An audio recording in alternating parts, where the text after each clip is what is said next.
Je me souviens que la veille d'une séance du conseil communal où la question de l'autorisation de Festinoche allait être traitée, on est allé, avec des membres du comité de l'époque, à 21h, sonner chez des conseillers communaux à leur domicile pour leur supplier de nous accorder une demi-heure pour qu'ils nous écoutent et qu'on parvienne à les convaincre du bien fondé, en tout cas, de notre projet. Et faut croire que ça a marché, étant donné que le conseil communal a désavoué à l'époque le conseiller communal en charge de la police, qui lui s'opposait à l'autorisation. Ça avait fait pas mal de remous d'ailleurs. Mais ces politiciens et ces personnes qui se sont engagées pour soutenir le festival, on leur doit une fière chandelle parce qu'on ne serait pas là sinon. Salut et bienvenue au podcast Développement avec Brian Oumana. Pourquoi ce podcast ? Pour apprendre, être inspiré et partager tout ça avec toi. Dans cette partie 1, on a parlé de plusieurs thèmes comme l'histoire de Festinoche, on parle de la sécurité, de l'ambiance, du public, du développement et des projets futurs du festival, des artistes, on parle des cachets, de la relation entre le festival et les artistes, le choix des artistes et bien d'autres points. Antonin est une personne modeste qui est arrivée où il se trouve par passion. Ça se ressent et je pense que tu le ressentiras aussi. Je te souhaite un excellent épisode.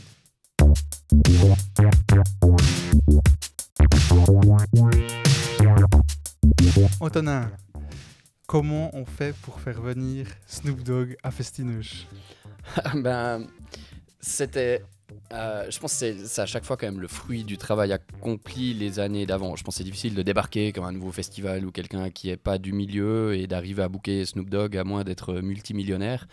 Ce qui n'était pas le cas en 2014, quand on a réussi ce joli coup qui a été d'inviter Snoop Dogg. Et comment est-ce qu'on fait ?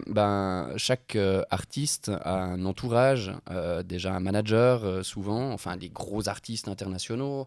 Et chaque manager travaille en collaboration avec des agences qui ont un catalogue d'artistes qui proposent ou qui vendent en tout cas les dates des lives. Et en l'occurrence, Snoop Dogg a une agence à Londres avec laquelle on avait déjà travaillé sur d'autres artistes par le passé. Et moi, je travaille aussi en étroite collaboration avec d'autres festivals en France, en Suisse ou à l'étranger. Et j'ai su par un pote qui programme un festival en France que Snoop Dogg était en Europe sur nos dates. J'ai contacté l'agent à Londres avec qui on avait déjà travaillé, parce qu'il faut savoir que des têtes d'affiche comme Snoop Dogg, il y a rarement un agent qui fait un mailing à tous les festivals en disant si jamais Snoop Dogg est disponible, parce qu'il sait très bien qu'au final il y aura plus de demandes que de dates disponibles. Donc je l'ai abordé, on a parlé un peu argent évidemment. Et j'ai fait une offre et les dates collaient, matchaient assez bien. Hasard aussi du calendrier parce que c'était en 2014, on n'était pas encore aussi gros, aussi grand, aussi important qu'on l'est maintenant, en toute modestie, mais c'était Festinoche il y a plus de 10 ans. Mais voilà, il y avait l'argent qu'il fallait, la date collait. L'agent avait confiance en Festinoche parce qu'il avait eu des bons retours des précédents artistes qu'il avait envoyés chez nous. Et ça s'est fait comme ça assez naturellement. Et c'est vrai que c'était un joli coup parce que Snoop Dogg, c'est énorme pour Festinoche. Un coup qu'on n'arriverait, je pense pas, à réaliser maintenant parce que les cachets de ces têtes d'affiche-là étaient encore abordable ou en tout cas accessible pour le budget de Festinoche en 2014, mais un artiste du même calibre aujourd'hui, je pense, ne serait plus à portée de bourse de Festinoche. Parce que les cachets augmentent au fil des années ou bien comment ça se passe ? Alors oui, c'est un sujet dont on parle énormément dans le monde du live et de la musique, c'est l'inflation du cachet des têtes d'affiche. Moi, je tempère toujours en disant il faut nuancer, c'est pas tous les artistes qui voient leur rétribution augmenter au niveau du live, c'est surtout les têtes d'affiche qui sont demandées partout, aux quatre coins du globe. Et c'est vrai qu'il y a une inflation qui est incroyable. Moi, en 2001, quand j'ai commencé Festinoche, les plus gros artistes du moment qu'on voyait sur la grande scène de Paléo, c'était des cachets à 100, 150 000 francs maximum. Et maintenant, les mêmes artistes, enfin qui ont le même poids, en tout cas dans le marché du disque ou le marché du live actuellement, demandent facilement plus d'1 million pour une seule date, un seul concert. Et quand on sait que le budget global de la programmation de Festinoche, c'est environ 1 million, 1,2 million, évidemment qu'il y a beaucoup de ces têtes d'affiches internationales qui sont plus accessibles à Festinoche. Mais donc notre atout, on sait, le public sait qu'il ne retrouvera pas ces têtes d'affiches les plus grosses du moment à Festinoche, mais on a bien d'autres atouts à mettre en avant et on mise surtout sur un site, sur une expérience, sur la diversité de la programmation. Je t'ai entendu dire que le cachet maximal pour un artiste était d'environ 250 à 300 000 francs. Un artiste comme Snoop Dogg, vous l'avez payé combien? Alors, j'aurais pas le droit de vous le dire. T'as pas le droit de le dire? Non, c'est Ok. contractuel. C'est vrai que les cachets des artistes restent toujours confidentiels et contractuellement, ok. c'est vrai que c'est pas des montants qu'on communique. On communique entre programmateurs ou programmatrices de festivals ou entre promoteurs pour éviter une surenchère parce que un artiste comme Snoop Dogg ou d'autres, comme on a accueilli à Festineuge, ne sont jamais des prix fixes. Mhm. C'est toujours une question d'offre et de demande. L'agent dira toujours, si on s'intéresse à un artiste, ben, fais ta meilleure offre. Et là, Ok, souvent, ok. c'est à nous de ruser et de savoir un peu quelles sont les offres en cours à l'étranger. Un artiste qui peut jouer, c'est lui arrivé plusieurs fois à Festineuge, un vendredi soir, un gros festival en Allemagne pour 300 000 euros, qui joue la veille chez nous à la moitié du prix parce que Ok. la date l'intéresse. Et puis, un agent essaiera toujours de récolter et de proposer à l'artiste les meilleures offres sur la table. Et une fois qu'ils sont allés puiser les plus gros cachets dans les plus gros festivals, il y a toujours des dates qu'il faut combler. Parce qu'un artiste qui tourne, ben, c'est du personnel, c'est du matériel technique loué, c'est des véhicules loués. Et un agent préférera toujours avoir une offre bon marché ou une date au rabais que pas de date entre les plus grosses offres du moment, quoi. Donc voilà, des fois on arrive à tirer notre épingle du jeu. On arrive encore aujourd'hui, en 2023, comme on l'a fait avec Angèle par exemple, d'arriver à avoir des gros artistes, des artistes qui ont vraiment la carrure d'une tête d'affiche internationale à des prix encore abordables. Mais c'est vrai que c'est souvent, non pas tabou de parler d'argent et des montants des cachets, mais c'est vrai que les agents en tout cas nous demandent vraiment de respecter une confidentialité sur les montants qui sont déboursés. Donc c'est pour ça qu'on donne toujours un peu une fourchette quand on nous demande quels sont les plus gros cachets de Festineuge, et en tout cas pas de nom. Donc 300, c'est le max. Vous êtes jamais allé au-delà? On n'est jamais allé au-delà de 300 000 euros. Et c'est pas cette année qu'on a déboursé ce cachet-là, c'était il y a plusieurs années. Et c'est vrai que quand je construis la prog de Festineuge, on réalise au fil du temps que peut-être qu'il y a 10 ans, c'était important d'avoir un très gros nom pour attirer les gens, pour attirer l'attention des médias. Mais le festival a grandi depuis et intéresse les gens pour autre chose. Donc on a moins besoin, on est moins dépendant d'un seul ou de deux, trois très gros noms. Et on réalise que quand on construit une soirée avec deux, trois noms qui sont moins importants, mais qui cumulent des publics différents, d'horizons différents et de styles différents, le résultat au niveau de la billetterie est des fois plus intéressant que de tout miser sur un tout gros nom, parce que c'est un risque. Et peut-être avant qu'on continue, parce que tu as dit qu'on je programme, qui es-tu, Antonin? Ben, je suis donc, par où commencer, Antonin Rousseau, donc j'ai 42 ans. Et je faisais partie de l'équipe qui a cofondé Festineuch en 2001. J'étais encore en train de finir mes études en sciences politiques à l'université de Genève, mais je me suis lancé dans l'aventure en 2000 quand on a réfléchi avec des potes à lancer un nouveau festival à Neuchâtel. Et de 2001 à 2013 ou 2014, je me suis occupé de la programmation. Et j'ai repris la direction du festival dès 2014 et je cumule aujourd'hui un peu ces deux casquettes de programmateur et directeur de Festineuch. Et donc directeur, qu'est-ce que ça veut dire Ben, dans un event? directeur, c'est gérer une entreprise, mais une entreprise quand même particulière. Festineuch, aujourd'hui, c'est 4,4 millions de budget, c'est 13 employés à l'année. 1600 bénévoles pendant l'événement. Et Festineuch est une institution à but idéal et non lucratif. Donc c'est là où je dis que c'est une entreprise qui est particulière, c'est qu'on a un pied un peu dans le commercial, parce que quand on vend de la bière et quand on book des têtes d'affiche et qu'on vend des billets, il y a un aspect commercial dans notre activité. Mais à Festineuch, on a fait le pari de mettre ce volet commercial de notre activité au service d'un but purement idéal et non lucratif. Ce qui veut dire que Festineuch est un festival qui appartient à 100% à une fondation, ce qui verrouille vraiment ce but idéal et non lucratif. Personne n'est là à Festineuch pour se mettre de l'argent dans la poche à titre individuel. On est payé modestement parce qu'on reste dans le monde de la culture, donc on est sur des petits salaires. M'est confié à moi par le conseil de fondation la responsabilité de réaliser le festival avec un budget que je négocie avec la fondation et de réaliser finalement l'événement. Et être directeur d'un festival, c'est finalement travailler en équipe.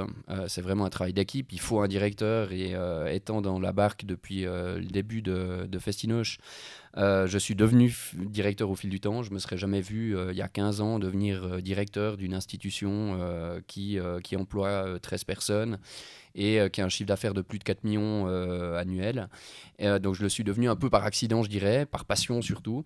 Et directeur d'un festival, c'est beaucoup de ressources humaines et c'est vraiment être garant aussi un peu de nos engagements, de la ligne directrice, de tenir des budgets. Et de réaliser un événement qui soit fidèle par rapport à ses engagements, à ses valeurs qui sont incarnées par le conseil de fondation. Et quand tu étais ado, j'ai entendu que tu organisais des booms déjà. C'est vrai, je l'avais sorti une fois dans une interview et ça ressort souvent, mais c'est vrai que peut-être que ça en dit long sur un de mes traits de personnalité. C'est vrai que c'est ce qu'on fait à Festinoche, c'est on fédère des gens, on rassemble. On rassemble le plus largement possible, on invite 55 000 personnes sur un site et on traite le public comme on accueillerait des invités à la maison, avec un sens du respect, de l'accueil et l'envie que les gens passent du bon temps chez nous.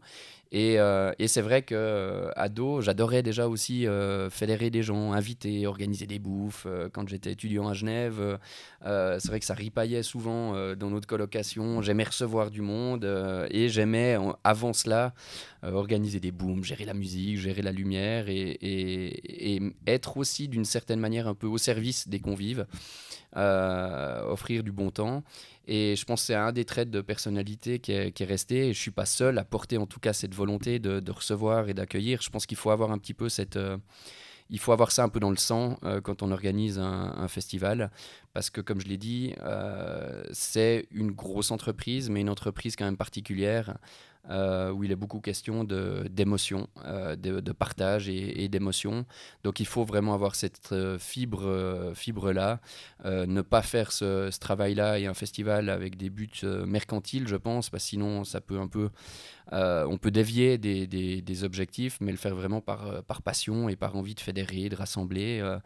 Et aussi par amour d'une région. Je crois que c'est aussi quelque chose qui nous réunit, toutes les équipes du festival. On est pour la plupart issus de Neuchâtel, on aime notre région au sens large. Je parle pas que de Neuchâtel, ville, mais la région. Et je pense qu'on a aussi une fierté à la faire rayonner au travers d'un événement qui fédère et qui rassemble. Mais en 2001 ou en 2000, parce que 2001 c'est la création de Festinoche, qu'est-ce qui vous a poussé à créer un événement ? J'étais pas tout seul, de loin pas, en 2000. Vous étiez combien à la base ? On était un petit noyau de, je pense, un comité peut-être de 6-7 personnes qui s'est créé en 2000. 6-7 potes ? Pas tous des potes, mais des potes de potes. Okay. En fait, l'histoire un peu de la création de Festinoche, j'espère que je trahis pas et que ma mémoire est bonne, mais quand même... T'as dit, t'as 42 ans ? 42 ans, donc j'avais 17-18 ans à l'époque. Okay. Faut savoir qu'à Neuchâtel, il y avait un festival qui avait lieu depuis longtemps au centre-ville puis aux Jeunes-Rives qui s'appelait Festi-Jazz. Ce festival a fait faillite en 2000 et ces années, fin des années 90, début des années 2000, c'est la période où on voyait vraiment fleurir des festivals un peu partout. Et on s'est dit, avec un très bon copain que j'ai rencontré au travers de la gymnastique artistique, j'ai fait beaucoup de gym artistique étant plus jeune, j'avais un de mes très bons potes à l'époque qui en faisait aussi, qui était plus âgé, qui lui suivait la HEG à Neuchâtel, donc plutôt un profil économie d'entreprise, gestion, et on était potes, et on s'est dit finalement pourquoi pas relancer un nouvel événement à Neuchâtel. parce qu'on sait que Neuchâtel a une tradition à la fois culturelle, festive. Ceux qui ont connu les années 90 à Neuchâtel se souviennent que c'était un peu la capitale romande des nuits blanches et de la J'en ai musique. entendu parler. Et donc c'est vrai qu'il y a cette tradition festive avec la fête des vendanges, avec une tradition culturelle forte, une tradition aussi d'ouverture, une tradition d'une ville multiculturelle, ouverte sur le monde. Et on se disait, c'est quand même dommage que, alors que beaucoup de petites villes ou de petits villages ont des festivals et essayent vraiment de construire quelque chose et de développer des projets, que Neuchâtel n'est plus son festival de musique. Et le pote, en l'occurrence, c'est Christophe Vallet, qui était donc étudiant à l'HEG et qui avait dans sa classe des copains qui, eux, avaient lancé et étaient à la tête du Mont-Soleil Open Air Festival, qui était à l'époque, dans ces années 2000, un gros festival sur l'arc jurassien, au sommet de la montagne au-dessus de Saint-Imier, et qui était plus gros à l'époque même que le Chant du Gros, dont on parle évidemment beaucoup et qui a lui beaucoup grandi. Ce festival, Mont-Soleil Open Air, a cessé ses activités en 2005-2006, mais les 3 membres fondateurs du Mont-Soleil Open Air Festival étaient en classe avec Christophe Vallet. Et c'est vrai que les discussions entre Christophe et ses potes du Mont-Soleil on fait germer aussi dans sa tête l'envie de créer quelque chose. Il m'en a parlé. Lui, Christophe, c'était plus le mec qui faisait les business plans, qui gérait les tableaux Excel et qui était très très fort et rigoureux pour ça. Moi, à l'époque, j'aimais surtout faire la fête et écouter de la musique à côté de mes études. Mais par contre, on s'est très vite complété.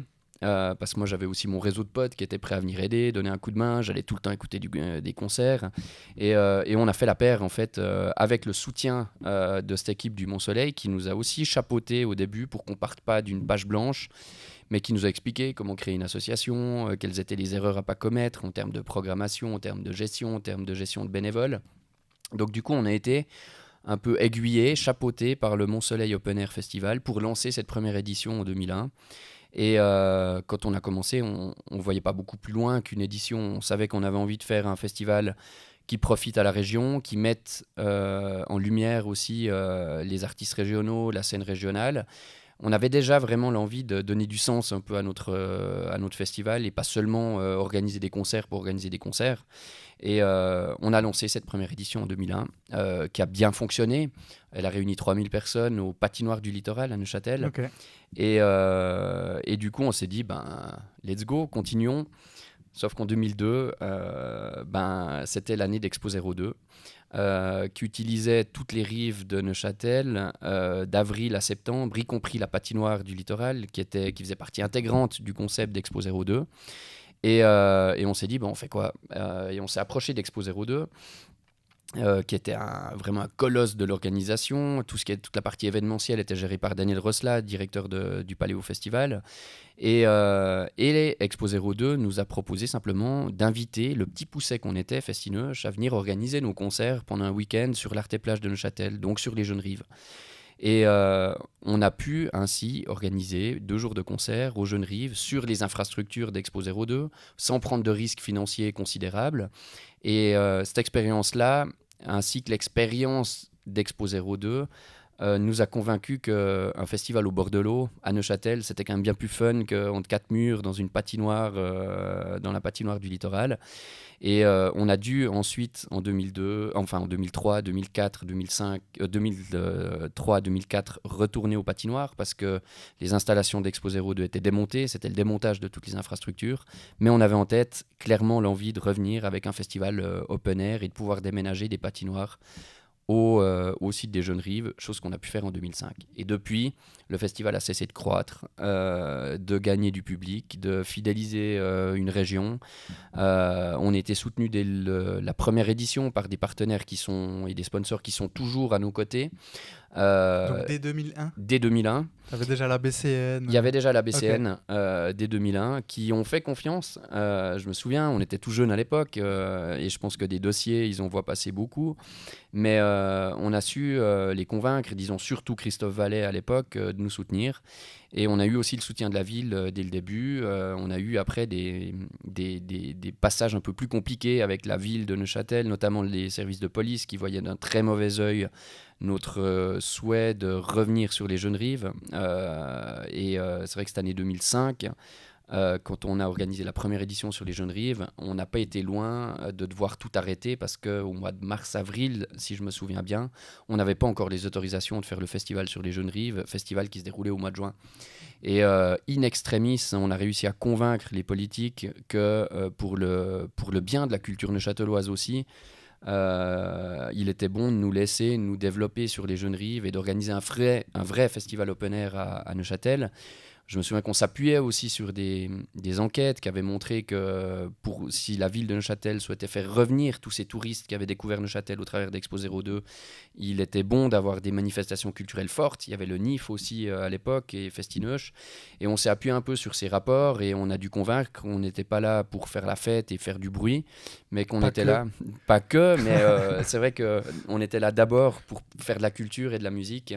Et qu'on était finalement des organisateurs et organisatrices conscients, respectueux et conscients aussi de nos responsabilités et conscients du fait qu'on ne peut pas organiser un festival quasiment au centre-ville comme on organise un festival dans les champs en pleine campagne, qu'on devait tenir compte de certaines contraintes en termes de nuisances pour les riverains.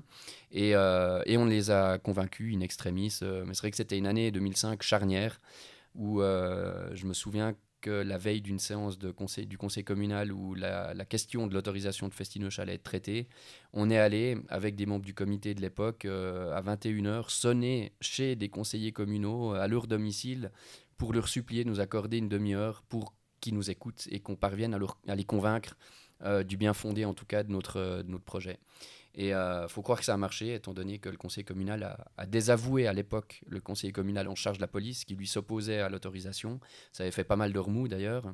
Mais ces politiciens et ces personnes qui se sont engagées pour soutenir le festival, on leur doit une fière chandelle parce qu'on ne serait pas là sinon. Je pense que l'aventure se serait arrêtée en 2005 et j'y repense toujours aussi quand il y a des nouvelles initiatives maintenant, des jeunes qui lancent un nouveau festival. C'est vrai que de l'importance d'ouvrir la porte et de faire confiance.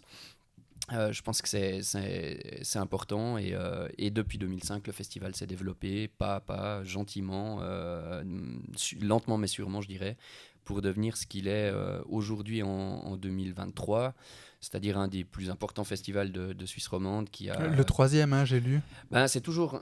On évite toujours de dire le troisième, le quatrième, parce que ça dépend toujours qu'est-ce qu'on compte. Le nombre de jours, le nombre de festivaliers et de festivalières, la superficie de l'événement. Oui, mais c'est vrai qu'on est régulièrement présenté un peu comme le festival derrière Montreux, Paléo, en termes de notoriété, d'ancienneté, de nombre de spectateurs et spectatrices accueillis. Et un festival qui compte et qui rayonne en tout cas dans le panorama des festivals en Suisse. Ouais, tu as raison de dire le nombre de jours parce que typiquement Paléo c'est sur 6 jours, Montreux c'est quoi? C'est 2 semaines. Ouais, donc voilà, et Montreux c'est un festival indoor dans des salles, donc forcément que c'est toujours difficile de comparer et je pense que au final, on s'en fout un peu. Mais on est en tout cas devenu un festival qui compte, qui rayonne et qui, pour la 3e édition consécutive, a été sold out. Et sold out cette année en 2023, 3 mois avant l'ouverture des portes. Et ça, je pense que peu de festivals au niveau suisse peuvent se vanter, en tout cas. On reste modeste, parce que les sold out ne sont pas le seul curseur du succès à nos yeux. Mais c'est vrai que ça récompense en tout cas ce travail cohérent et de longue haleine qui a été réalisé depuis plus de 20 ans maintenant. Vous avez des stats sur le nombre de personnes qui viennent hors du canton pour assister au festival ? Alors on a des statistiques au travers de la billetterie, on arrive la plupart du temps à savoir d'où provient notre public. Et évidemment, une grande majorité, j'ai plus les chiffres en tête exactement, mais une très grande majorité, c'est le public neuchâtelois. Et après, en fonction aussi des têtes d'affiche ou de la programmation, on a du public qui vient de plus loin. C'est un peu des cercles concentriques. Mais c'est vrai qu'on a régulièrement un public suisse alémanique ou de France voisine qui se déplace à Festinoche. Mais ce qu'on constate de manière certaine, c'est que ce noyau de public fidèle, il était uniquement neuchâtelois. Il devient de plus en plus régional au sens large. Il y a de plus en plus de Lausannois, de Vaudois, de Fribourgeois qui viennent par habitude aussi à Festinoche, qui apprécient l'esprit, le cadre, la qualité de l'accueil. Et on commence vraiment à fidéliser un public plus large. Et pour nous, c'est vrai que c'est la meilleure assurance vie possible d'avoir un public fidèle qui commencent à avoir le réflexe de se dire Festinoche, j'y passe à chaque fois du bon temps, j'y viens par habitude. On est devenu un peu un repère temporel dans la vie sociale des gens, des Neuchâtelois d'abord, hein, encore une fois, qui disent souvent à Neuchâtel, il y a 2 ou 3 rendez-vous qu'on ne veut pas manquer, la fête des vendanges, Festinoche, le NIF pour certains, il y a beaucoup d'autres festivals, évidemment, hein, on ne veut pas tirer la couverture et on tient à rester aussi modeste, mais c'est vrai que de plus en plus ça devient un repère temporel dans la vie sociale des Neuchâteloises et des Neuchâtelois, et ça, c'est le fruit d'une vision qui est portée depuis plusieurs années. C'est pas le fruit du hasard, mais vraiment le fruit d'une vision. On a envie de fidéliser le public et de le respecter et de faire en sorte qu'il ait envie de revenir d'année en année par habitude. Ouais, bah c'est fou, hein, c'est comme je t'ai dit avant quand on était en off, quand t'es arrivé. Moi, je ne suis pas de base un festivalier. Comme je t'ai dit la dernière fois que j'étais, c'est fou que tu m'aies dit que c'était en 2014. Bah, j'ai pas recherché quand est-ce que Snoop Dogg était venu. Donc tu vois, ça remonte à presque 10 ans. Bon, après, comme je t'ai dit, il y avait les études aussi qui ont fait que c'était en période d'examen, etc. Donc voilà, on va dire que ça n'a pas joué en ma faveur, si on veut. Mais cette année c'est un concours de circonstances qui a fait que je suis allé à Festineuch. Et vraiment, je me suis dit, alors déjà de un, j'ai revu des gens, des connaissances, des potes, que ça faisait un moment que je voyais pas. La météo était incroyable.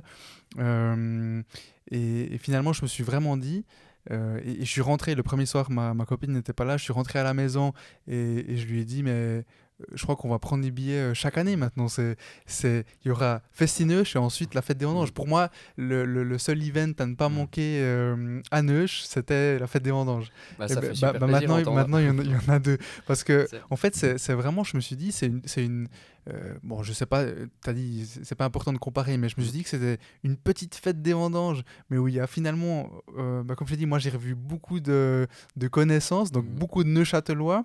La fête des vendanges, tu les rencontres pas de manière aussi fréquente parce bah, tu vois, tu as dit Mhm. 55, cette année c'était 55 000 personnes, Mhm. Festineuch. La fête des vendanges, je crois que c'est 300 000 personnes. Ouais. En plus, tu as des gens vraiment de Et- partout. Mhm. Il y a, au niveau de la sécurité aussi, tu Mhm. as quand même plus de bagarres, Mhm. d'embrouilles, etc. Alors que là, au niveau sécurité, Ouais. en tout cas, moi, j'ai rien vu du Ouais. tout. Il y a plein de stands, tu Mhm. manges bien. Non, moi, Mais j'ai beaucoup aimé, quoi. c'est super flatteur ce que tu dis. Et c'est vrai que Festinoche, c'est un événement où beaucoup de gens disent il s'en dégage à la fois une forme d'allégresse, mais beaucoup de bienveillance et de respect du public. Je pour preuve, année 2023, 55 000 personnes. Il y a quand même la fête, les concerts, la musique. On fait tout pour que l'ambiance monte et que ça soit bouillonnant. Mais aucune intervention d'ambulance, aucune ambulance appelée. Ce qui est un bilan sécuritaire incroyable, qui ferait rougir beaucoup d'organisateurs ou organisatrices d'événements. Et moi, je suis convaincu que quand il y a un contenu culturel fort, ça apaise aussi un peu les consciences, les esprits, le fait que ça soit une programmation qui soit mélangée, qu'on mélange les publics et qu'on respecte vraiment le public. Il y a toute une approche de la sécurité à Festinoche, alors qu'à l'époque, où dans la tête de beaucoup de gens, la sécurité, c'est du personnel en noir, le spray au poivre à la ceinture, et souvent le premier contact quand on arrive dans un concert ou une fête ou un festival, c'est quelqu'un de la sécurité habillé en noir qui dit lève les bras, je te fouille. Et nous, beaucoup inspirés du modèle du Paléo Festival, on voit d'abord, en tout cas, la sécurité comme un sens de l'accueil. Et d'abord accueillir et respecter le public. Et lui montrer que le festival, les bénévoles, le service de sécurité est là d'abord pour le bien-être du public et pour bien l'accueillir. Toujours en partant du principe que si je t'invite à manger chez moi, qu'on se connaît pas beaucoup et puis que tu es bien reçu, il y a peu de risques que tu repartes avec la télé sous le bras. Et du coup, en soignant cet accueil, en respectant le public, en ayant des gens à l'entrée qui souhaitent d'abord la bienvenue avec des couleurs vives, des gilets de couleurs, et montrer en tout cas qu'on tient à soigner l'accueil du public, ça apaise énormément les tensions. Et je crois que c'est un deal qu'on fait avec le public. On dit voilà, on offre un espace de bienveillance, un espace qui se veut respectueux, où on bannit toute discrimination, toute forme de violence, de harcèlement, d'agression. Et c'est un deal. Vous venez chez nous, ben vous respectez ce deal. Et même avec les publics qu'on pourrait considérer un peu comme plus chauds, ça se passe extrêmement bien. Et je pense que c'est un modèle aussi.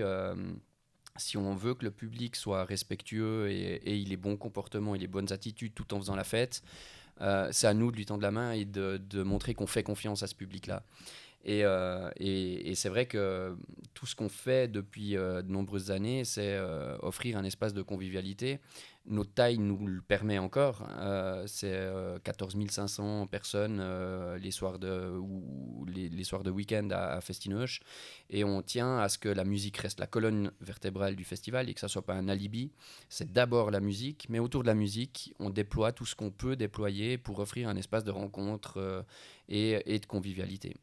Donc voilà, ça fait plaisir que tu le ressentes et je pense aussi que beaucoup de gens sont attentifs à ça et beaucoup plus que ce qu'on pense dans le monde de la musique. Aujourd'hui, le monde de la musique, c'est devenu un énorme business qui accapare l'intérêt de gros groupes. Aujourd'hui, énormément de festivals appartiennent à des capitaines de l'industrie ou des multinationales cotées en bourse, comme Live Nation, qui est une multinationale américaine, qui rachète des tournées, des artistes, des salles, des festivals, qui est une multinationale cotée en bourse, qui profite des fonds saoudiens pour développer ses activités, qui n'a pas peur de perdre de l'argent parce que tout ce qu'elle veut, c'est des parts de marché. Donc on est vraiment passé à l'ère de l'industrialisation des festivals. Et nous, à Festinoche, on n'est pas les seuls, de loin pas, mais on prend l'exact opposé, contre-pied en tout cas de ce modèle-là. Nous, on n'est pas là pour faire du fric, on est là pour partager du moment, offrir de l'émotion, et le fait que notre but soit idéal et non lucratif et pas mercantile, je pense que ça se ressent dans tout ce qu'on fait dans le festival. On a 1600 bénévoles qui se donnent corps et âme parce qu'ils s'identifient au but, aux valeurs de l'événement, parce qu'ils aiment leur région, parce qu'ils sont fiers de travailler pour un événement tel que Festinoche et qui ont vraiment le souci du détail, le souci de l'accueil.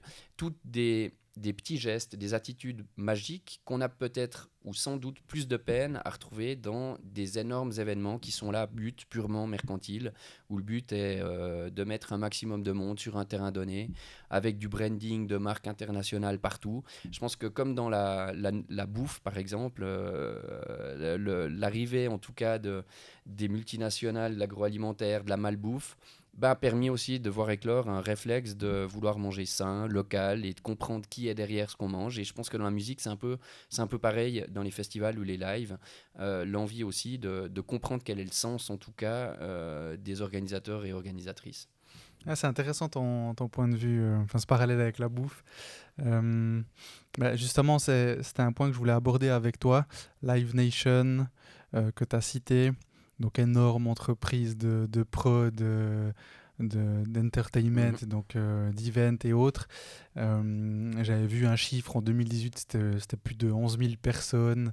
Y a cette autre multinationale AEG, AEG, ouais. C'est des US aussi, non? Canadien, je crois, Canadien, à ok. la base AEG, Ok. mais présente aussi partout dans le monde désormais. Et est-ce que ce genre d'entreprises sont un problème pour Festinoche, ou est-ce que tu ressens qu'il y a, je sais pas, un shift par rapport à ces grosses boîtes? Évidemment que ça a contribué vraiment à un changement de paradigme À quel et à niveau? l'ère de l'industrialisation des festivals. Parce qu'il y a encore 10 ou 15 ans, organiser un festival, ou gérer une salle de concert ou une agence, être producteur d'artistes, c'était un métier de passionné. Ça jouait avec le réseau, avec la passion, des contacts humains. Et de plus en plus, ces agences, ces festivals ont été rachetés par ces multinationales. Et les conséquences pour Festinoche ou pour d'autres festivals, c'est que simplement, on n'a plus accès à certains artistes. Live Nation a un catalogue d'artistes énorme, est propriétaire de salles de concert, de festivals partout dans le monde. Et quand un modèle de festival fonctionne, comme le Lollapalooza par exemple, on crée le Lollapalooza Berlin, le Lollapalooza Buenos Aires, et on duplique comme ça des modèles. Et ils sont en mesure de proposer à des artistes une tournée clé en main dans leur salle de concert, dans leur festival. Live Nation est aussi propriétaire de Ticketmaster, qui est une compagnie de billetterie. Et il faut savoir que c'est ça qui rapporte le plus à Live Nation. C'est pas l'organisation de concerts. Souvent, ils organisent des concerts à perte, mais ils se rattrapent sur la billetterie. Et donc, c'est vraiment cette logique de vouloir prendre des parts de marché.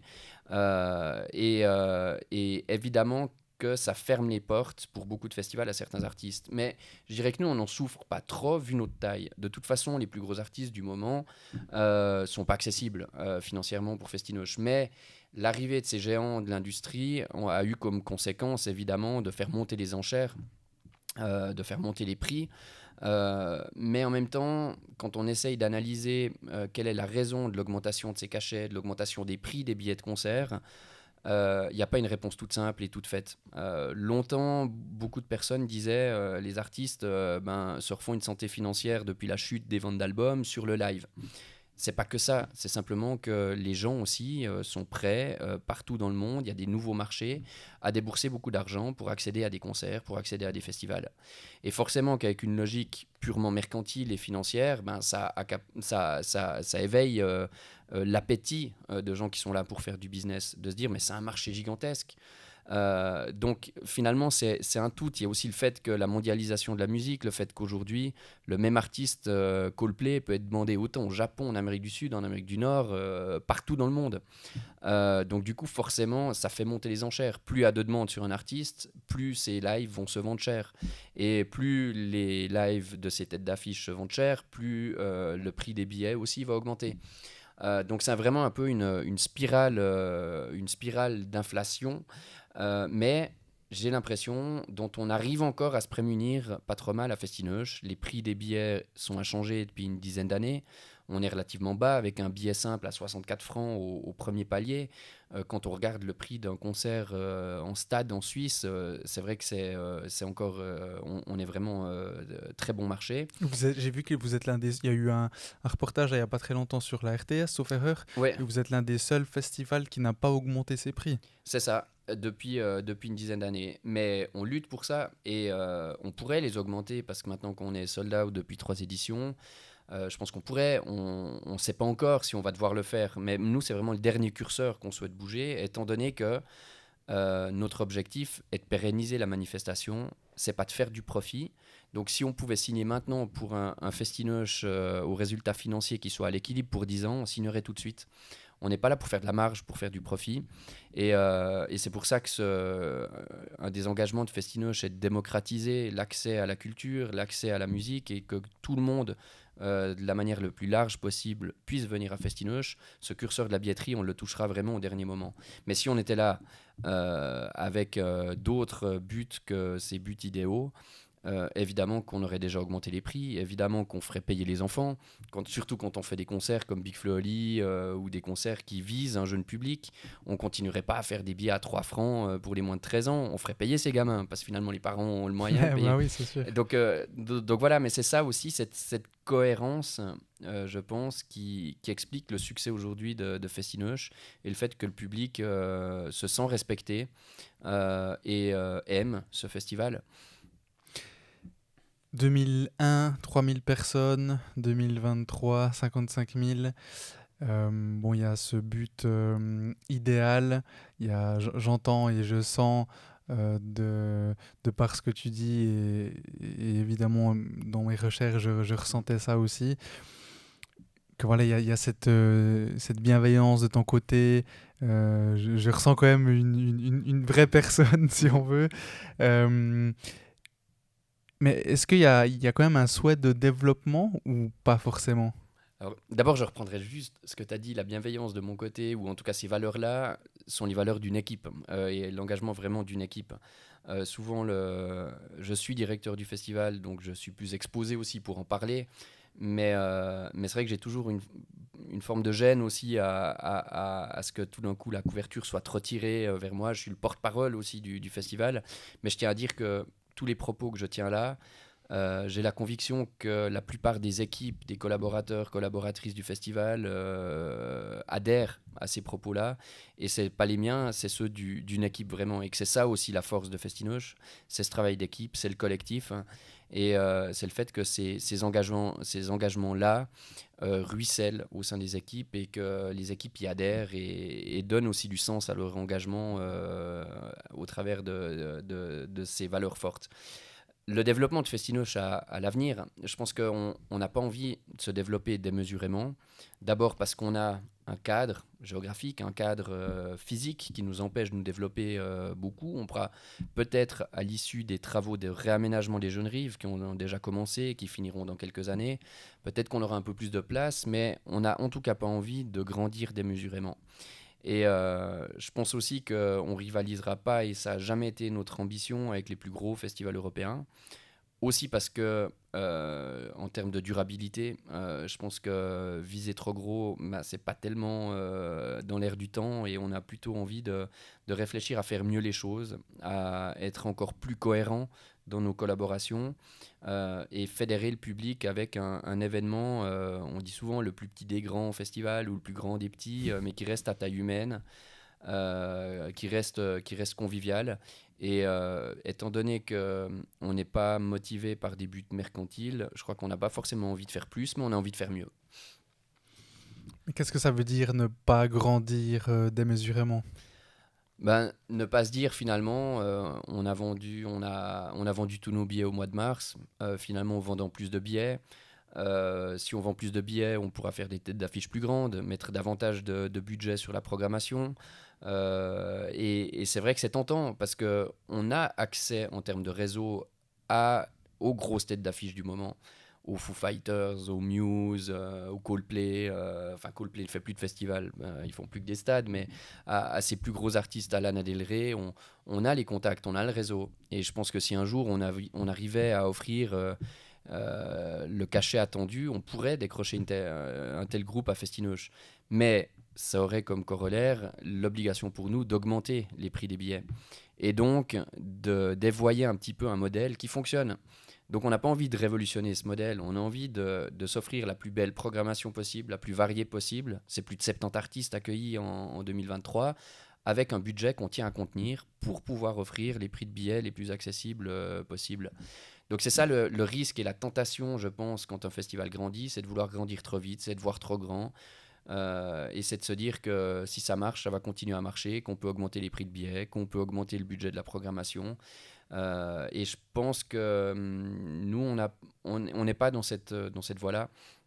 Moi, je rêverais d'un festival qui peut vraiment se vanter de travailler 100% local, de tisser encore plus de collaborations avec d'autres institutions, d'autres acteurs ou actrices de la scène économique, culturelle ou sociale de la région, et donner encore plus de sens à notre engagement, parce que je pense que le public aussi est de plus en plus conscient que les défis globaux de notre société font que des villes éphémères telles que Festinoche doivent aussi montrer l'exemple et doivent s'engager. Et aujourd'hui, est-ce qu'il y a des projets ou des innovations à venir du côté de Festinoche? Alors, le plus gros challenge de ces prochaines années sera de jongler avec ces travaux de réaménagement des jeunes rives. Ça va nous occuper, ça va occuper beaucoup de ressources financières et humaines, parce qu'on devra faire preuve de flexibilité. On a les garanties de la ville et des architectes du projet que Festinoche pourra avoir lieu chaque année sans réduction de jauge et de capacité sur le même espace. Mais par contre, évidemment, il faudra s'adapter parce que la morphologie du terrain va changer d'année en année. Et il faudra faire preuve de flexibilité. Donc ça va nous occuper énormément de temps et ça mettra beaucoup de ressources aussi à contribution ces prochaines éditions. Mais je pense qu'on a envie de développer des petits projets, envie vraiment de renforcer l'identité du festival. Et un exemple type, on l'a fait cette année en construisant une nouvelle scène en collaboration avec des partenaires locaux. Cette scène du phare, une scène Oui. atypique, originale, qu'on va retrouver nulle part ailleurs, parce que c'est nous qui l'avons dessinée avec Pierre Sandeau, architecte de Neuchâtel, réalisée par Schwab System, avec du bois de la région, des circuits courts, des gens de la région. Et on a développé une structure qui est devenue emblématique en une édition de Festinoche. Et c'est vrai que notre souhait serait de pouvoir développer d'autres projets similaires et de renforcer vraiment le caractère unique de nos infrastructures. Et pourquoi pas un jour un espace, des stands ou des bars qui soient dessinés, réalisés sur le même modèle que cette scène du phare. Donc c'est l'envie vraiment de développer ces nouveaux projets, renforcer la qualité de l'accueil, offrir encore renforcer vraiment l'expérience des festivalières et des festivaliers. Je crois que c'est ces projets-là qui sont à la fois ambitieux, parce que ça demande une vision, ça demande du temps pour y réfléchir, ça demande des investissements, mais à la fois pas impressionnant, je dirais, ou démesuré. Pas démesurément impressionnant. Donc voilà, je crois que c'est aussi ça qui est la recette de Festineuge, c'est de rester modeste, de rester humble, aussi face au succès de la billetterie, et de continuer à faire ce qu'on sait faire de mieux, soit d'organiser un festival et accueillir dans les meilleures conditions possibles le public. Juste pour le petit coup de pub, donc Schwab System que tu as cité est l'entreprise qui nous accueille aujourd'hui pour enregistrer son podcast et qui m'accueille d'ailleurs de manière très fréquente. Donc je souhaitais quand même mettre en avant Schwab System, même si j'en parle tout le temps. Mais... Ouais. Et on leur doit vraiment une fière chandelle dans la réalisation de ce projet, de cette scène 360 degrés, du phare intégralement en bois. Je crois que ça a mobilisé beaucoup de ressources au sein de l'entreprise Schwab System. Mais je crois que c'était excitant autant pour eux que pour nous. Oui, je crois aussi. De mettre à contribution J'en avais entendu parler. ces compétences et cette expertise dans le bois pour un projet unique qui est extrêmement précieux pour Festineuge. Ouais. Je voulais revenir sur les artistes. Est-ce que tu parles avec eux, avec certains, ou est-ce que finalement il y a cette barrière qui est le manager? Est-ce que les artistes arrivent directement sur scène ou arrivent en retard et donc ça fait que tu peux pas parler avec eux? Comment ça se passe un peu dans les coulisses? Je commencerai par une anecdote parce Volontiers. que tu as parlé de Snoop Dogg et en fait un concert qui a failli ne jamais avoir lieu. Ah ouais? Parce que Snoop Dogg, le jour de je serais allé pour rien. tu n'étais pas passé loin de me voir plutôt une demi-heure après l'heure prévue du concert, me voir arriver sur scène pour annoncer l'annulation du concert. Parce que Snoop Dogg est arrivé à Neuchâtel en fin d'après-midi. Et je suis allé, comme je le fais de temps en temps, de moins en moins, mais aller juste accueillir l'artiste sur le perron de l'hôtel et lui souhaiter la bienvenue personnellement à Neuchâtel. Il était au beau rivage, hein, c'est ça? C'est ça. Ouais. Donc j'ai accueilli Snoop Dogg, je lui ai serré la main. C'était la poignée de main la plus molle que j'ai jamais eu à C'était pas un check, réaliser. c'était vraiment... Non, c'était pas un check. Mais voilà, c'était sympa. Je l'ai vu en chair et en os arriver. Moi, honnêtement, j'ai jamais été groupie ou presque jamais. Donc, j'en retire pas forcément. Jamais, de même quand tu étais ado ou bien... Non, même ado. Parce qu'aujourd'hui, j'ose imaginer qu'au fur et à mesure, voilà, tu vois, c'est normal, entre guillemets, de voir des gens... Serrer la main de Snoop Dogg, ça m'a pas fait quand même quelque chose. Mais je cours pas après ça et c'est pas en tout cas pour ça que je fais ce métier-là. Okay. Mais il se trouve qu'on a accueilli Snoop Dogg et son équipe au Beau Rivage. Et le festival offre toujours, la plupart du temps, les services de transport interne, c'est-à-dire de l'aéroport à l'hôtel, de l'hôtel au festival. Marche ça, pas. c'est nos équipes. Ils marchent très peu, ou certains artistes marchent quand même. Oui, il y en a quand même beaucoup qui marchent et qui rejoignent après les hôtels à pied et qui profitent aussi de la proximité des hôtels. C'est aussi un atout pour le festival d'avoir des hôtels aussi proches d'un festival. Mais voilà, Snoop Dogg devait jouer à 20h et à 19h30, 19h45, Snoop Dogg n'était toujours pas arrivé sur le festival. Et nos équipes qui devaient le transporter de l'hôtel au festival nous a dit on a transporté l'équipe technique, on a transporté le tour manager, mais pas Snoop Dogg, on nous dit qu'il n'est pas là. Et pour chaque artiste qu'on accueille à Festineuge, on met ce qu'on appelle un artist angel, un ange gardien de l'artiste, qui est quelqu'un du festival, qui est la personne de contact, qui gère l'artiste et son entourage. Parce que Snoop Dogg, c'était près de 30 personnes à accueillir, entre les techniciens, entre le groupe. Mais l'artist angel de Snoop Dogg m'appelle peu de temps avant le concert, puis il me dit Antonin, il y a un problème, Snoop Dogg n'est pas à Neuchâtel. Je lui dis mais c'est pas possible, je l'ai accueilli il y a 30 minutes, en fin d'après-midi.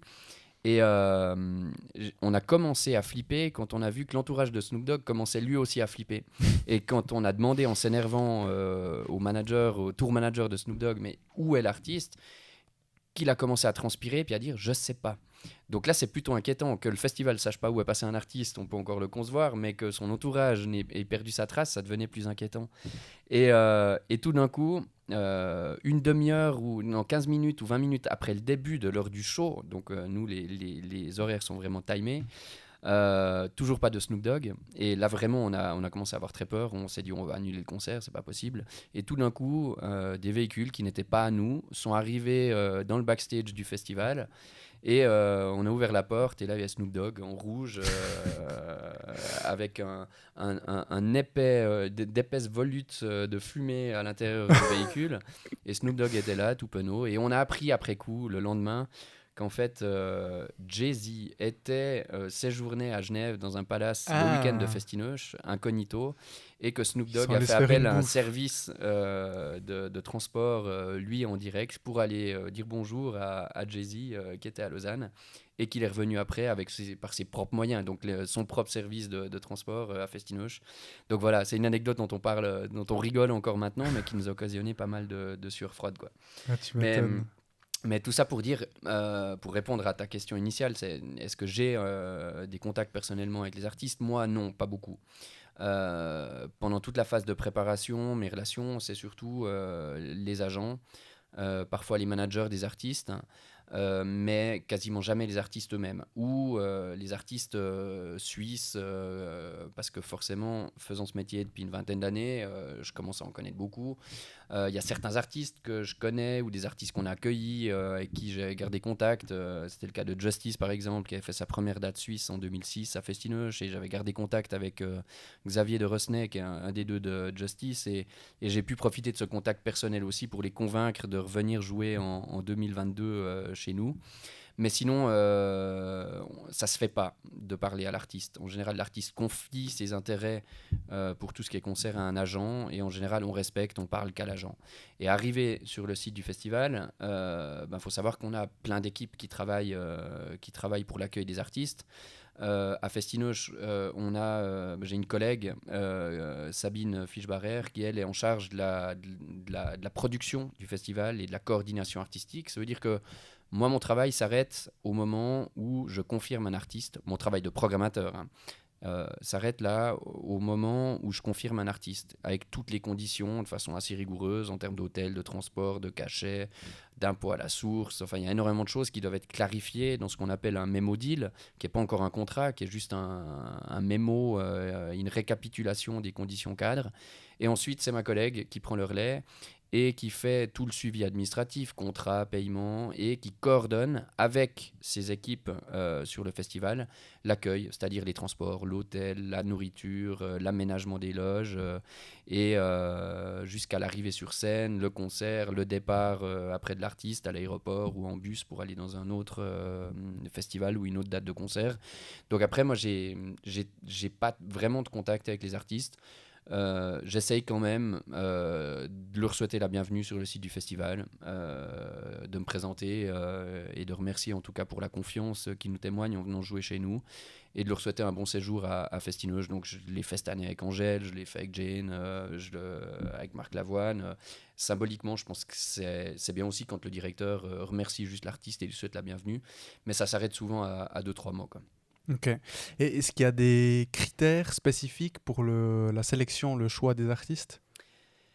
Alors, c'est un travail qui est déjà collaboratif, et ça, je crois que c'est très sain à Festinoche, que la programmation soit pas faite en silo, de manière segmentée, par une personne. Qui plus est, une personne de 42 ans, homme, qui a ses goûts et ses couleurs, et qui est plus forcément toujours très en phase ou très connecté avec la musique actuelle. Enfin, je le suis évidemment de par quand même mon métier, mais c'est vrai qu'en termes de rap par exemple ou de rap français, je suis un peu plus vite largué. Et le fait de travailler avec 13 personnes au sein du bureau, 4 ou 5 stagiaires qui viennent nous rejoindre aussi, c'est vrai que je partage toujours les idées de programmation, parce que c'est quand même la colonne vertébrale du festival, et à mes yeux, il faut que les personnes qui travaillent avec moi adhèrent aussi au choix. Et pour moi, c'est inconcevable d'inviter un artiste si la moitié de mes collègues me disent non, mais tu peux pas faire ça, c'est pas possible, ou montre un frein. Parce que finalement, la collègue en charge de la communication devra vendre aussi ce concert, donc il faut aussi qu'elle adhère et puis qu'elle ait envie de vendre ce concert, parce qu'on le fait toujours mieux quand on se réjouit et quand on adhère en tout cas à un choix de programmation. Donc je le fais de façon la plus collaborative possible.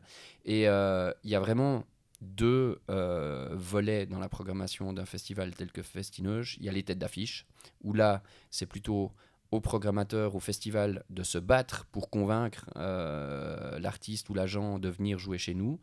Et là, c'est un travail de réseau, c'est un travail, c'est pas comme aller au supermarché où on se dit, ah ben tiens, je vais prendre Jane, je vais mettre un petit peu de Justice et puis je vais rajouter Angèle. Ça se passe absolument pas comme ça.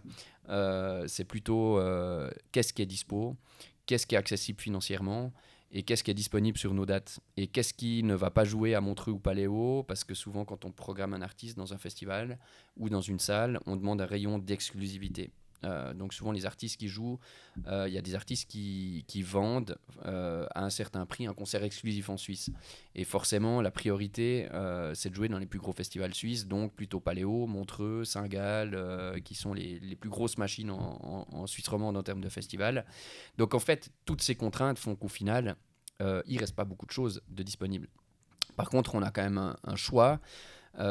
Et ce choix-là, ben voilà, il se fait de façon collaborative. L'autre volet du travail de programmation, c'est tous les artistes émergents, qu'on appelle émergents, c'est pas un terme que j'adore, mais les découvertes, où là c'est plutôt les artistes qui ont envie de venir jouer à Festinoche, et où là il y a un choix énormissime et énormément d'artistes qui veulent jouer, qui veulent venir à Festinoche. Et pour tout ce travail-là aussi de groupe émergent, de découverte, ben, on se déplace aussi beaucoup, pas moi seulement, mais mes collègues aussi vont voir des concerts tout au long de l'année. On va également dans des festivals qui sont dédiés essentiellement aux professionnels de la musique, que ce soit Eurosonic aux Pays-Bas, le Mama Festival à Paris ou les Transmusicales à Rennes, qui sont des festivals qui mettent en avant des découvertes et où beaucoup de programmateurs, de programmatrices, mais aussi de labels vont découvrir, faire leur marché. C'est aussi l'occasion de parler avec d'autres personnes du monde de la musique pour un peu sentir les tendances, sentir ce qui est en train d'émerger.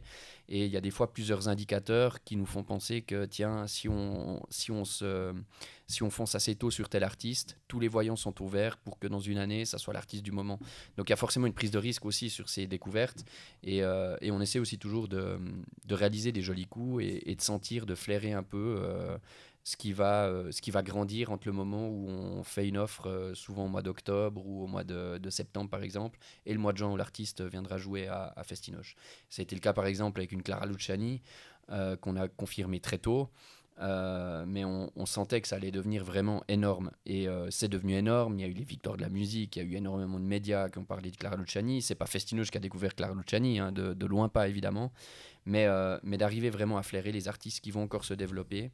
Et par rapport à tous les artistes suisses aussi, faire un choix pour une programmation la plus éclectique possible, la plus diversifiée aussi possible, la plus inclusive possible.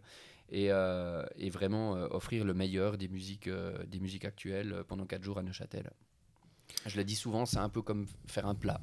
Ouais. Où il faut équilibrer, il faut des fois, autant au niveau des styles, au niveau des générations à qui l'artiste parle, arriver vraiment à trouver un bon équilibre parmi tous les ingrédients qui sont à disposition. Et il y a des ingrédients qui viennent à nous, il y a des ingrédients où c'est à nous d'aller convaincre et d'aller les chercher. Ouais, et finalement, bah, tu peux pas plaire à tout le monde. Il y a aussi ce côté subjectif. Mais c'est marrant ce que tu me dis, ça me fait penser. Samedi soir, j'ai un pote qui me disait mais il y a des jobs qu'on n'imaginerait pas, comme par exemple goûteur au restaurant. Ouais. Tu vois, il lui disait, mais moi j'ai raté ma vie, j'aurais dû être ça, j'aurais dû faire ça. Et là, tu dis, ben, finalement, tu as des collègues qui vont participer à des festivals ou à des concerts pour justement trouver la pépite, la personne à inviter. C'est vrai qu'à chaque fois, étant donné que pour travailler dans un festival de musique, il faut aimer la musique. Parce qu'encore une fois, c'est ça qui fédère, c'est la colonne vertébrale. Je pense qu'on ne travaille pas ni dans une salle de concert, ni dans un festival si on n'aime pas la musique, si on n'est pas passionné de musique. Après, on n'a pas forcément besoin d'avoir fait des études de musicologie et de connaître toute la discographie des Rolling Stones sur le bout du doigt pour travailler dans un festival. Ça, je pense que ça doit exister, mais il faut surtout être passionné et avoir envie d'aller voir des concerts et savoir vibrer quand quelque chose nous touche et avoir cette ouverture d'esprit là aussi.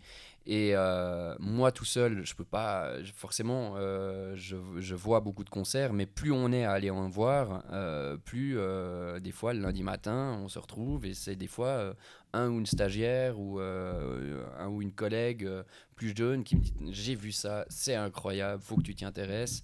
Et du coup, après, moi, je vais un peu sonder à droite à gauche d'autres programmateurs, d'autres programmatrices. C'est un travail de réseau entre les médias, les radios, les programmateurs, les programmatrices de salles, de festivals, qu'on partage un peu ce qu'on entend, ce qu'on croit être une bonne affaire, ce qu'on croit être un groupe qui va se développer. Mais après, j'ai pas envie de donner l'impression que ce qui nous intéresse, c'est uniquement les artistes qui ont du succès et les artistes qui fédèrent et qui font plaisir. Parce que je pense que c'est important qu'une partie de la programmation sache aussi perturber, déranger, interroger. Je pense, important dans l'art d'une manière générale. Ça nous repousse aussi un peu dans certains retranchements, ça nous fait sortir un peu aussi de notre zone de confort. Et je pense que c'est aussi le but de Festinoche, d'arriver à aussi offrir des concerts plus alternatifs, plus dérangeants, et que finalement la musique ne soit pas qu'un long fleuve tranquille, mais soit aussi quelque chose qui parvienne à poser les bonnes questions. Et des fois, un concert où 50% du public dit j'ai adoré et 50% dit j'ai détesté, ça a quelque chose de très intéressant aussi, dont on a besoin, parce qu'on n'a pas envie non plus de faire plaisir à tout le monde avec tous les groupes qu'on programme. J'ai une question qui m'est revenue. Quand est-ce que tu as commencé chez Festinoche à 100% en termes de travail? Et ben, Festinoche, on était tous bénévoles, je dirais, facilement les 7-8 premières éditions du festival. Au début, tu faisais quoi à côté? Alors au début, je finissais mes études à Genève. Oui. Et après, les années 2004, 2005, 2006, je travaillais à Festinoche et à côté, j'avais des jobs alimentaires. Ok. J'ai fait beaucoup de services dans des bars. J'ai fait des petits jobs temporaires. Et ce qui énervait mes parents, c'est bon, qu'est-ce qu'il fout à organiser un festival? Ils ne comprenaient pas bien exactement. D'ailleurs, Ils ont compris aujourd'hui? aujourd'hui, ils ont compris. Il y a déjà plusieurs années qu'ils ont compris. Mais c'est vrai qu'au début, voilà, j'avais envie de vivre ma passion. Et du moment que j'arrivais à me payer un loyer, à assumer mes charges, ma passion, c'était la musique, c'était le festival. J'ai aussi, pendant longtemps, développé mon agence à titre personnel, donc de management et de booking à côté du festival. Du coup, c'était aussi un moyen de revenu pour moi. J'avais un pied dans le festival et un pied dans mes activités à titre indépendant, où je m'occupais de groupes, beaucoup de groupes neuchâtelois que j'ai accompagnés en tant que manager ou qu'agent pour les concerts. C'était les années des Moonrazers, de Junior Chaka, des Rambling Wheels, d'Olivia Pedroli, LOL à l'époque, ou des artistes étrangers que je représentais en Suisse. Et ça, c'était une activité aussi qui me permettait de subvenir à mes besoins, étant donné que Festinoche, c'était une activité essentiellement bénévole. Et je pense que les premiers salaires qui étaient plutôt des temps très partiaux de 20 ou 30%, ont dû commencer à être versés en 2007, 2008, quelque chose comme ça. Mais c'est vrai que pendant les premières éditions de Festinoche, on était tous purement bénévoles. On se réunissait le soir, on faisait des séances des fois jusqu'à 1h, 2h du matin. C'était vraiment le mode associatif. Et surtout, on n'avait pas de capital. Alors que quand on organise un festival, il y a beaucoup de charges qu'il faut avancer à l'avance. Et organiser un festival, c'est dépenser beaucoup d'argent.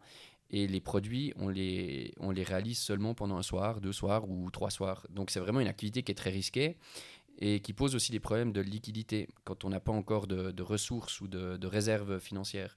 Et pendant toutes les premières éditions, je me souvenais qu'on faisait une ligne de crédit à la BCN qui nous avançait l'argent pour pouvoir avancer, faire des avances. Un artiste qui vient jouer dans un festival souvent demande le 50% plusieurs semaines ou mois à l'avance au moment de la signature du contrat. Et on n'avait pas ces liquidités, donc on signait un emprunt à la BCN, mais cet emprunt, on pouvait le faire uniquement en notre nom propre. On ne pouvait pas le faire au nom de l'association. Ce qui fait que, sans forcément s'en rendre compte, parce qu'on était un peu inconscient, ou moi en tout cas je l'étais, pendant des années on vivait un peu avec cette épée de Damoclès au-dessus de la tête, en sachant que si tout d'un coup le festival n'avait pas lieu, devait être annulé pour des raisons météo ou d'autres raisons, eh ben on avait tous 10 ou 15 000 balles au-dessus de la tête de dettes à titre privé qui étaient signées. Tout ça pour dire qu'il faut vraiment de la passion, de l'abnégation en tout cas pour se lancer. Et ensuite, on a commencé à professionnaliser le festival, de tête, je dirais, les années 2006-2007, où on se rendait compte que le bénévolat pur, vu la taille et le volume de Festinoche, n'était plus compatible avec les enjeux qui devenaient les nôtres. Et on a commencé à payer quelques petits salaires à 20-30% par-ci par-là. Et d'année en année, l'équipe et la part du budget en termes de ressources humaines a augmenté. Et aujourd'hui, on est 13 personnes à travailler à l'année au festival. Et on se partage environ 6 temps plein et demi. Donc on n'est pas tous et toutes à 100%. Ça fait plusieurs années que je travaille à 100%. On a un administrateur qui est à 100% aussi. Une responsable communication à 90%. Une responsable sponsoring et gestion des bénévoles à 70%, un responsable infrastructure à 50%, puis après ça va dans des plus petits taux d'occupation. Ok. Antonin, je te propose qu'on passe à la partie 2, si ça te va. Avec plaisir. Merci d'avoir écouté cet épisode et s'il vous a plu, pour m'aider à continuer, abonnez-vous à Développement avec Brian Oumana sur votre plateforme de podcast préférée et ou sur YouTube et n'oubliez pas de donner votre avis en le notant. Je vous donne rendez-vous le vendredi dans 2 semaines pour la partie 2. Ciao, ciao.